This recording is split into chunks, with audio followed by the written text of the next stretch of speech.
Halo, assalamualaikum warahmatullahi wabarakatuh. Selamat pagi, salam sejahtera bagi kita semua. Baik, hari ini kita lanjutkan pembahasan kita tentang manusia purba. Jadi, hari ini kita akan cari tahu tentang asal-usul nenek moyang bangsa Indonesia.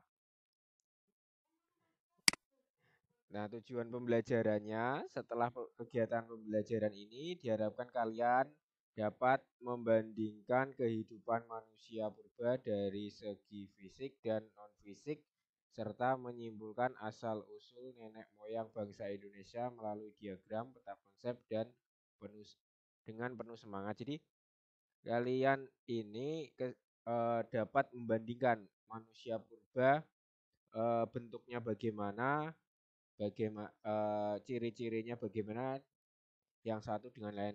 Misalnya yang kemarin kita sudah belajar tentang Meganthropus, Pithecanthropus dan Homo sapiens. Tentu dalam ketiga jenis itu mengalami perbedaan baik bentuk fisiknya, bentuk giginya, bentuk volume otaknya dan lain sebagainya. Nah, diharapkan setelah kemarin kalian juga dapat membandingkan manusia purba tersebut. Nah, ini peta konsepnya. Jadi kita akan cari tahu asal-usul nenek moyang bangsa Indonesia dari pendapat ahli dulu. Bagaimana pendapat para ahli, semuanya kita cari tahu karena yang bisa mengidentifikasi, yang bisa menjelaskan tentang manusia purba ya para ahli arkeologi, para ahli sejarah. Kita belajar dari mereka tentang asal-usul nenek moyang bangsa Indonesia. Kemudian kita akan belajar tentang jenis proto Melayu. Kemudian tentang Dutro Melayu dan bangsa yang primitif. Artinya bangsa primitif itu bangsa yang eh, datang dari luar Indonesia. Nah, itu yang akan kita pelajari hari ini. Ini kita pendahuluan dulu asal usul nenek moyang bangsa Indonesia, kapan dan dari mana nenek moyang kita datang merupakan peristiwa penting dalam sejarah Indonesia. Karena keberadaan kita di Indonesia saat ini perlu kita ketahui awal keberadaan manusia di Indonesia menjadi zaman prasejarah yang mempunyai beberapa pendapat berbeda-beda bagi para ahli sejarah mengenai asal-usul nenek moyang bangsa Indonesia. Persebaran berdasarkan penelitian para ahli sejarah akan dibahas di sini lebih jelas. Jadi sebenarnya kita itu datang dari mana? Apakah kita memang asli dari orang Indonesia? Nah, ini pembelajaran tentang asal-usul nenek moyang bangsa Indonesia ya tujuannya seperti itu. Kita cari tahu asal-usul kita. Kita cari tahu sejatinya kita itu dari mana dulunya. Ya, tidak serta-merta kita tuh ada ujuk-ujuk mak penduduk. Kan tidak seperti itu. Ternyata kalau diurut-urut, oh kita ternyata keturunan ini, keturunan ini, keturunan ini. Nah, itu yang akan kita kuak hari ini sebenarnya. Kita ke pendapat para ahli dulu. Jadi bagaimana para ahli itu menyatakan nenek moyang bangsa Indonesia. Yang pertama ada Dr. Andes Mohali yang menyatakan bahwa bangsa Indonesia berasal dari daerah Yunan atau Cina. Pendapat ini dipengaruhi oleh pendapat Mens yang berpendapat bahwa bangsa Indonesia berasal dari daerah Mongol yang terdesak oleh bangsa-bangsa yang lebih kuat sehingga mereka pindah ke selatan, termasuk ke Indonesia. Ali mengemukakan bahwa leluhur orang Indonesia berasal dari hulu-hulu sungai besar yang terletak di daratan Asia dan mereka berdatangan secara bergelombang. Gelombang yang pertama berlangsung 3000 hingga 1500 sebelum Masehi yang yaitu manusianya beras proto Melayu. Dan gelombang kedua terjadi 1500 hingga 500 sebelum Masehi yang berjenis Jutro Melayu. Ciri-ciri gelombang pertama adalah kebudayaan Neolitikum dengan jenis perahu bercadik satu, sedangkan gelombang kedua menggunakan perahu bercadik dua. Nah itu ya, menurut Moali, eh, nenek moyang kita itu berasal dari Yunan atau Cina karena mereka terdesak oleh orang-orang yang lebih kuat rasnya, maka kedua ras ini kemudian migrasi ke daerah selatan termasuk ke Indonesia. Yang pertama ada ras Proto Melayu dan yang kedua ada ras Butro Melayu. Mereka ternyata memiliki kebudayaan Neolitikum. Ya karena mereka ini bisa mampu menghasilkan perahu bercadik. Ya, yang pertama memang untuk Proto Melayu perahunya masih bercadik satu dan kemudian yang kedua tentang Butro Melayu perahunya masih bercadik dua. Bercadik itu layar. Kemudian menurut Profesor Dr. Haji Kern, H Kern bukan Haji ya, H Kern itu H itu ada bukan Haji tapi singkatan itu. Ini adalah ilmuwan asal Belanda menyatakan bahwa bangsa Indonesia berasal dari Asia. Kern berpendapat bahwa bahasa-bahasa yang digunakan di Kepulauan Indonesia, Polinesia, Melanesia, Mikronesia memiliki akar bahasa yang sama, yakni bahasa Austronesia. Kern menyimpulkan bahwa bangsa Indonesia berawal dari suatu daerah yang menggunakan bahasa Campa. Menurutnya, nenek moyang bangsa Indonesia menggunakan perahu-perahu berjadik menuju Kepulauan Indonesia. Pendapat Kern ini didukung oleh adanya persamaan nama dan bahasa yang dipergunakan di daerah Campa dengan di Indonesia, misalnya kampung, yang bahasa yang banyak digunakan sebagai kata tempat di Kamboja. Selain nama geografis, istilah-istilah binatang dan alat perang pun banyak kesamaannya. Tetapi pendapat ini disangkal oleh K. Himley dan P. W. Smith berdasarkan perbendaharaan bahasa Campa. Jadi kalau Mohyamin itu berpendapat asal usul nenek moyang bangsa Indonesia itu dari Yunan, tetapi untuk Kern berpendapat eh, bangsa Indonesia itu dari Asia sendiri, dari kepulauan-kepulauan yang memiliki kesamaan ciri-cirinya seperti bangsa kepulauan Indonesia yang merupakan banyak pulau. Ada Polinesia, Melanesia, dan Mikronesia. Nah, Kern ini melihat dari struktur bahasanya. Mereka memiliki bahasa yang sama, hampir sama. Tetapi pendapat ini disangkal karena perbendaharaan bahasa Campa itu agak sedikit berbeda dengan bahasa Indonesia ya. Itu ya menurut Kern. Kemudian menurut Willem Smith melihat asal-usul bangsa Indonesia melalui penggunaan bahasa oleh orang-orang Indonesia. William Smith membagi bangsa-bangsa di Asia atas dasar bahasa yang dipakai, yakni bangsa yang berbahasa Togon, bangsa yang berbahasa Jerman, dan bangsa yang berbahasa Austria.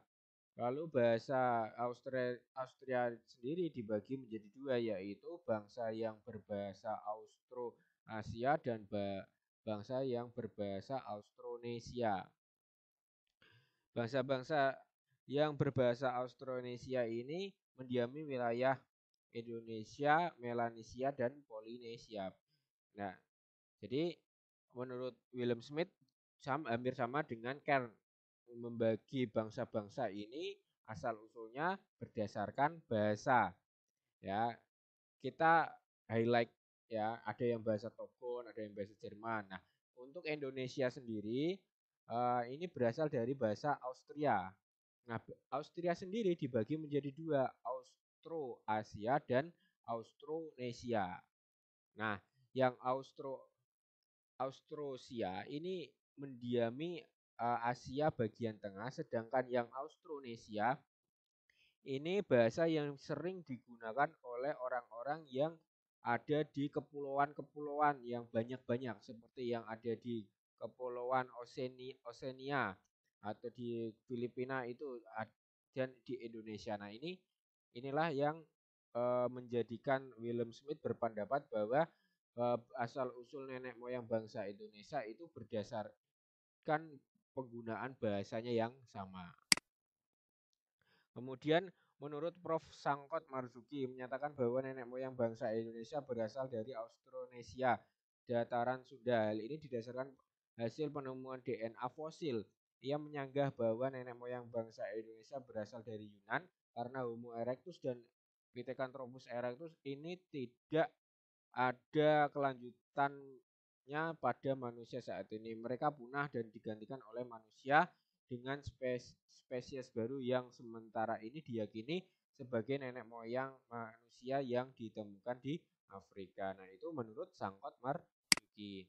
Kemudian menurut Van Hen Gelden, pendapatnya tak jauh berbeda dengan Kern bahwa bahasa Indonesia berasal dari Asia Tengah.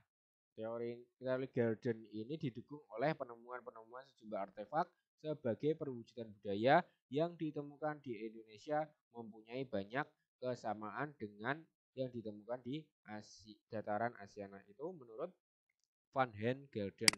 Kemudian menurut Prof. Muhammad Yamin, ini orang Indonesia berpendapat sendiri menentang teori-teori di atas ya. Tadi ditentang teori 1 sampai 5 ditentang. Ia menyangkal bahwa orang Indonesia berasal dari luar kepulauan Indonesia. Menurut pandangannya orang Indonesia adalah asli berasal dari wilayah Indonesia sendiri. Bahkan ia meyakini bahwa ada sebagian bangsa atau suku di luar negeri yang berasal dari Indonesia. Yang menyatakan bahwa temuan fosil dan artefak lebih banyak dan lengkap di Indonesia daripada daerah lainnya di Asia, misalnya temuan fosil Homo dan Pithecanthropus soloensis dan wajagensis yang tak ditemukan di daerah Asia lain termasuk Indochina di kawasan Asia Tenggara. Nah, ini menurut Moyamin. Moyamin ini berpendapat bahwa orang Indonesia ya asli Indonesia karena alasannya ya karena memang fosil ya atau artefak yang ditemukan lebih lengkap dan lebih banyak di Indonesia dan fosil-fosil tersebut tidak ada kesamaan di fosil-fosil yang ditemukan di luar negeri. Bahkan menurut Mohyamin orang luar negeri itu malah ada yang keturunannya dari Indonesia. Nah, itu menurut Mohyamin. Nanti kalian bisa simpulkan sendiri bagaimana asal-usul nenek moyang bangsa Indonesia. Kemudian yang ketujuh, menurut Prof. Dr. Krum, menguraikan bahwa masyarakat awal Indonesia berawal dari Cina Tengah karena di daerah Cina Tengah banyak terdapat sumber sungai besar. Mereka menyebar ke kawasan Indonesia sekitar tahun 2000 sebelum Masehi sampai 1500 sebelum Masehi. Nah, ini apa ya? Eh, ini konsepnya manusia. Manusia mesti mendalami kehidupan itu di daerah sekitar sungai karena mereka tahu bahwa di sekitar sungai itu ada kehidupan atau ada kebutuhan yang mereka butuhkan. Ya karena mereka bisa minum air, mereka bisa mencari ikan, mereka bisa mencari tumbuhan-tumbuhan yang subur di sekitar sungai dan lain sebagainya. Kemudian menurut Dr. Brandes berpendapat bahwa suku-suku yang bermukim di kepulauan Indonesia memiliki persamaan dengan bangsa-bangsa yang bermukim di daerah-daerah yang membentang dari sebelah utara Pulau Formosa di Taiwan, sebelah barat Pulau Madagaskar, sebelah selatan yaitu di Jawa Bali, sebelah timur hingga ke tepi pantai Batak Amerika. Brandes melakukan penelitian ini berdasarkan perbandingan bahasa ini juga ya. Rata-rata para ahli itu memang meneliti asal usul nenek moyang bangsa Indonesia itu dari bahasanya. Ya, di sini ada Pulau Formosa yang membentang dari utara itu di atas. Formosa di Taiwan itu Taiwan, kemudian di sebelah barat itu di kiri itu di Pulau Madagaskar ya. Sebelah selatan itu di bawah itu yaitu di Jawa dan di Bali, kemudian sebelah timur itu di kanan ke tepi pantai Batak Amerika ya. Jadi sampai ke Amerika. Brines melakukan penelitian berdasarkan perbandingan bahasa. Nah, itu yang dilakukan. Jadi ke dalam kita kalau pengen meneliti sesuatu kita boleh membandingkan apa saja. Boleh dari corak ekonominya, boleh dari agamanya, ataupun dari bahasanya itu boleh silahkan. Yang penting dalam kita meneliti itu harus ilmiah. Kemudian Hogen menyatakan bahwa bangsa yang mendiami daerah pesisir Melayu berasal dari Sumatera. Bangsa ini Melayu ini kemudian bercampur dengan bangsa Mongol yang disebut bangsa Proto Melayu, Melayu tua, dan Dutro Melayu, Melayu muda. Bangsa Proto Melayu kemudian menyebar di sekitar daerah Indonesia pada tahun 3000 hingga 1500 sebelum Masehi. Sedangkan Sutro Melayu datang ke Indonesia ke tahun 1500 hingga 500 sebelum Masehi. Jadi ini menurut Hogen ya, berarti eh, ini bangsa Indonesia itu berasal dari pesisir Melayu, ya, dari Sumatera sendiri. Ini hampir sama, mirip-mirip karena mereka eh, yang dulunya bangsa Melayu itu ciri-cirinya orangnya agak kuning kulitnya. Kemudian tapi mereka melakukan percampuran, melakukan perkawinan dengan bangsa Mongol yang orangnya cenderung memiliki kulit yang agak gelap. Nah, sehingga ya kita sekarang kulitnya coklat kecoklatan ya, tidak terlalu gelap dan tidak terlalu cerah. Nah, itu menurut Hogen ada dua ras, yaitu yang atau dua bangsa, yaitu bangsa Proto Melayu itu Melayu tua dan Sutro Melayu yaitu Melayu muda. Kemudian menurut Mas Muller berpendapat lebih spesifik, yaitu bahwa bangsa Indonesia berasal dari daerah Asia Tenggara, namun alasan Muller tak didukung oleh alasan yang jelas. Nah itu ya, walaupun dia lebih spesifik tapi tidak punya dukungan. Kemudian yang ke-11 itu menurut Mayundar berpendapat bahwa bangsa-bangsa yang berbahasa Austronesia berasal dari India, lalu menyebar ke wilayah Indochina terus ke daerah Indonesia dan Pasifik. Teori Mayundar ini didukung oleh penelitiannya bahwa bahasa Austriak merupakan bahasa muda di India dan bagian timur. Kemudian menurut Mens berpendapat bahwa bangsa Indonesia berasal dari bangsa Mongol. Mongol itu di daerah sekitar Cina sana ya, Mongolia, yang terdesak oleh bangsa-bangsa yang lebih kuat sehingga mereka terdesak ke selatan termasuk KWN. Ini mendukung teori yang pertama tadi. Kemudian yang ke-13 menurut Sultan Takdir Alis Syahbana, bangsa Indonesia merupakan bangsa yang berasal dari Melayu karena berdasarkan rumpun bahasa yang memiliki kesamaan. Itulah pendapat para ahli. Ini masih ada Goris Craft Indonesia, kebudayaannya lebih tinggi dari kebudayaan wilayah sekitarnya yang berarti induknya berasal dari Indonesia. Nah ini juga menurut hampir sama dengan Muhyamin, ini berdasarkan kebudayaannya. Kemudian dari Truman Simanjuntak bahwa bahasa yang banyak digunakan di Indonesia berasal dari bahasa Austronesia yang induknya ada di Pulau Formosa, Taiwan. Nah, jadi eh, kalau kita simpulkan, nenek moyang bangsa Indonesia meninggalkan daerah Yunan itu di sekitar hulu Sungai Salwen dan Sungai Mekong yang tanahnya sangat subur, diperkirakan karena bencana alam atau serangan dari suku bangsa lain. Nah itu ya tadi ya, dari Yunan mereka melakukan migrasi ke selatan itu karena ada bencana, terus kemudian ada serangan. Alat transformasi yang digunakan oleh nenek moyang bangsa Indonesia adalah perahu berjedik. Maka kita sering dulu mendengar lagu nenekku seorang pelaut, ya kan, memiliki pedang panjang gitu kan dulu kan. Kalau kita dulu sering dengar nyanyian-nyanyian, nah ini bisa mereka memiliki asal usulnya.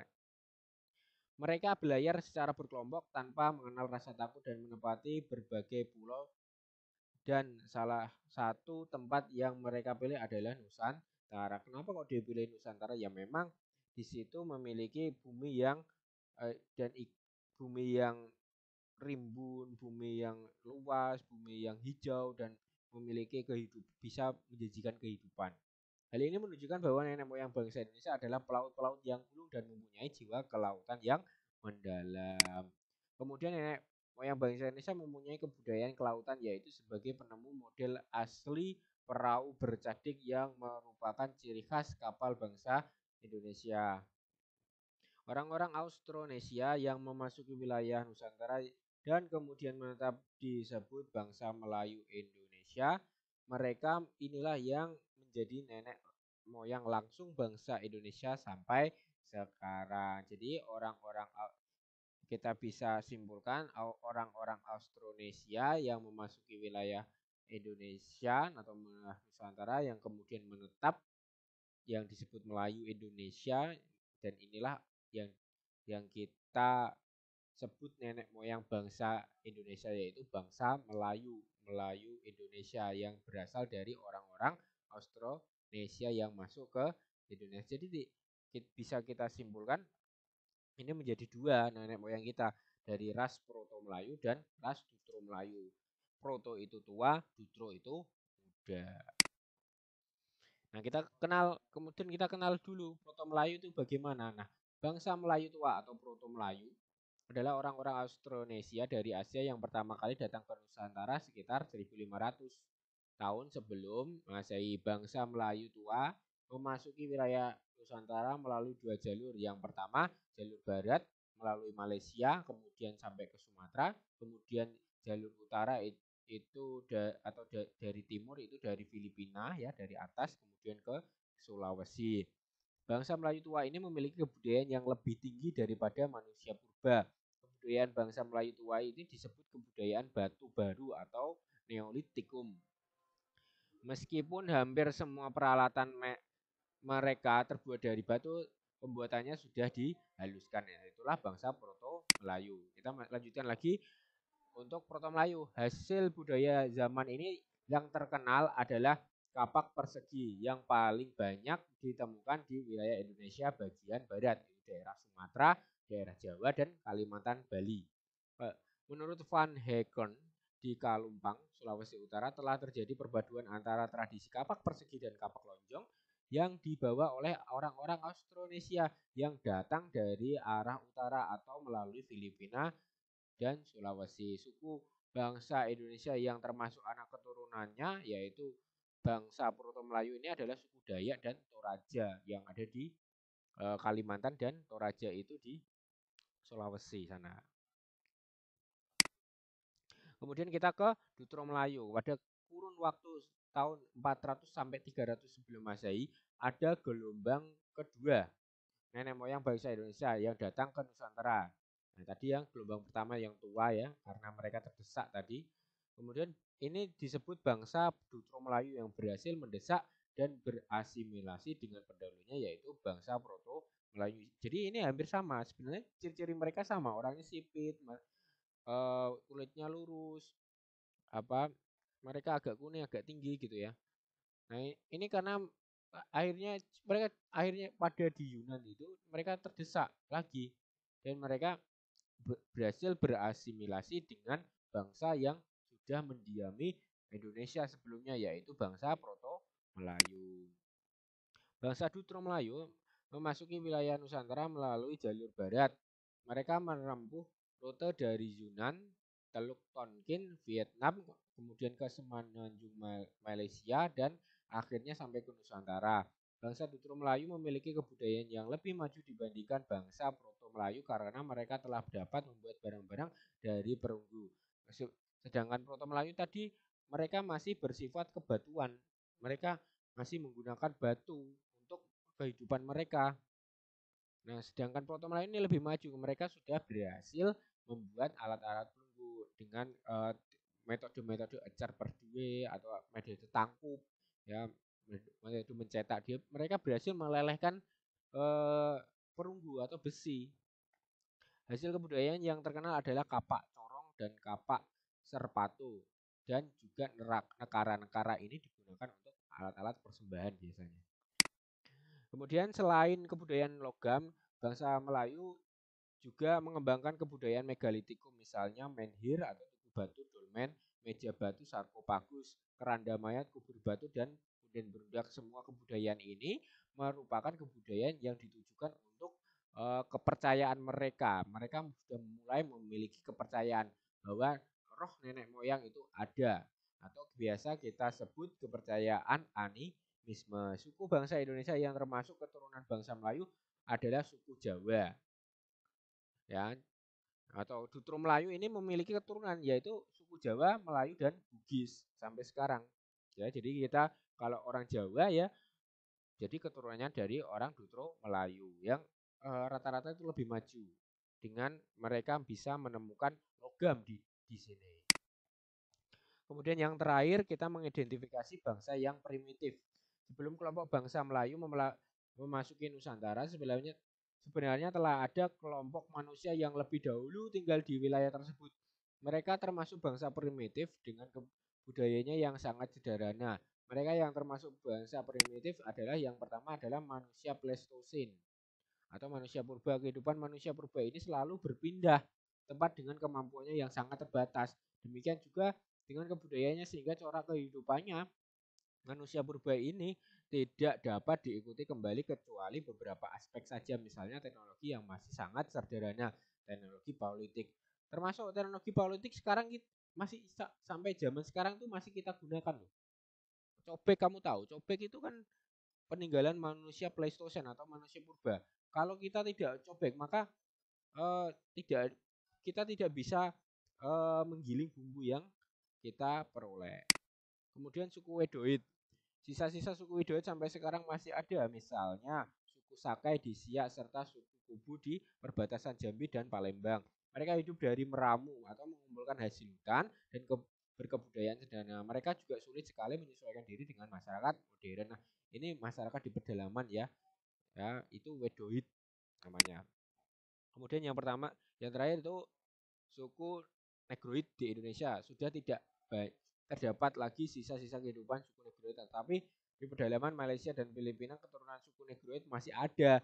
Suku yang masuk suku Negroid misalnya suku Semang di Semenanjung Malaysia dan suku Negrito di Filipina. Nah, di Indonesia memang sudah ada, tidak ada, tetapi yang masih ada itu ada di sekitar Malaysia dan di Filipina. Nah, itu saja yang dapat saya sampaikan hari ini. Materinya memang cukup panjang, tapi masih kita bisa simpulkan bersama bahwa nenek moyang kita berasa ada dua ras yang mendominasinya. Yang pertama ras atau bangsa Proto Melayu, yang kemudian yang kedua ras Sutro Melayu. Terima kasih atas perhatiannya. Saya akhiri. Assalamualaikum warahmatullahi wabarakatuh.